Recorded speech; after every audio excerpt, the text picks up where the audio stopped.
आप फोन में music play करते हो और बिना किसी वायर के आपके कान तक आवाज आ जाती है, जैसे जादू। आखिर ये म्यूजिक हवा में क्यों नहीं गिर जाता?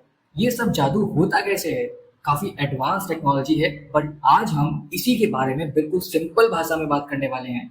So, hey everyone, I am Satyendra and today we will be discovering how these earbuds work. ताकि नेक्स्ट टाइम आपसे कोई भी पूछे कि ये earbuds काम कैसे करते हैं, तो आप अपने दोस्तों को या अपने कलीग्स को बहुत ही अच्छे तरीके से ये कहानी सुना सको। तो शुरू करें। इसके पीछे की साइंस तो काफी ज्यादा एडवांस है, बट हम इसको बहुत ही सिंपल तरीके से समझने की कोशिश करेंगे by taking example of a pizza. Imagine करो आपका फोन है एक पिज्जा शॉप जहां से आपने म्यूजिक ऑर्डर किया है। फोन उन पिज्जा स्लाइसेस को छोटे छोटे नंबर्स, जिनको हम डिजिटल नंबर्स भी बोलते हैं, बना के ब्लूटूथ नाम के एक स्कूटर पे भेजता है। आपके कान के अंदर बैठा है एक छोटा सा शेफ जिसको हम बोलते हैं ईयरबड। इस ईयरबड के अंदर बहुत सारी चीजें होती हैं, जैसे एक छोटा सा स्पीकर, एक पावरफुल बैटरी, एक माइक्रोचिप जिसको एसओसी भी बोलते हैं, एक सुपर फास्ट ट्रांसलेटर जिसको कोडेक बोलते हैं, एक ब्लूटूथ एंटीना और एक राइस के साइज का माइक। जैसे कि एक छोटी सी फैक्ट्री में बहुत सारे लोग हैं और सब के सब बिजी हैं। जब फोन से ब्लूटूथ के थ्रू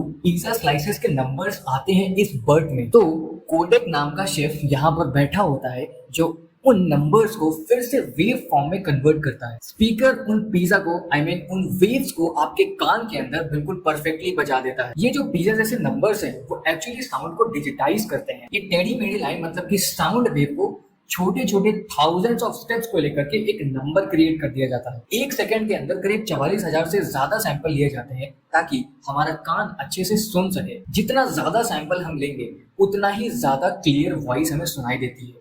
और जैसे ही सैंपल हमारे ईयरबड में आता है, कोडेक नाम का शेफ उनको वापस से रिक्रिएट करता है ताकि उनको हम सुन सकें। आपने म्यूजिक फाइल्स के कई सारे नाम सुने होंगे, जैसे कि .wav फाइल, .mp3 फाइल या .flac फाइल।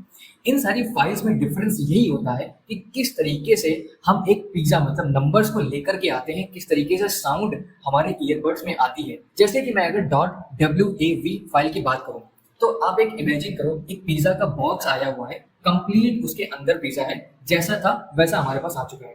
अगर हम बात करें .mp3 की, तो mp3 में आवाज थोड़ा सा और क्लियर हो जाती है। अगर मैं फ्लैग की बात करूं पिज्जा के एग्जांपल के साथ, तो जो पिज्जा होता है वो रोल करके आता है, बट सारी की सारी स्लाइसेस का टेस्ट एग्जैक्टली सेम होता है। बट अगर हम तीनों का कंपैरिजन करें तो mp3 थोड़ा सा बेटर हो जाता है, क्योंकि उसमें जो या कोई बैकग्राउंड ट्रैफिक नॉइस होती है वो बिल्कुल ही रिड्यूस कर देता है। और ये सारी चीजें बहुत ही कम टाइम में होती है ताकि हमें अच्छे से सुनाई दे। और लास्ट में आपको एक फन फैक्ट बताता हूँ।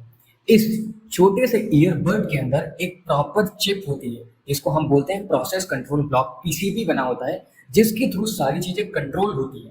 यहाँ पर बहुत ही एडवांस टेक्नोलॉजी का सर्किट बना हुआ होता है, जिसको बहुत ही इजीली इसको घुमा फिरा करके इसमें एडजस्ट किया जाता है। अगली बार आपसे कोई पूछे कि ये ईयरबड काम कैसे करता है, तो आपको ये वीडियो दिखा देनी है या फिर सेम कहानी आप सुना भी सकते हैं। आई होप आपको ये चीजें समझ में आई होंगी। If you love this video, you know what to do. Let's meet in the next video.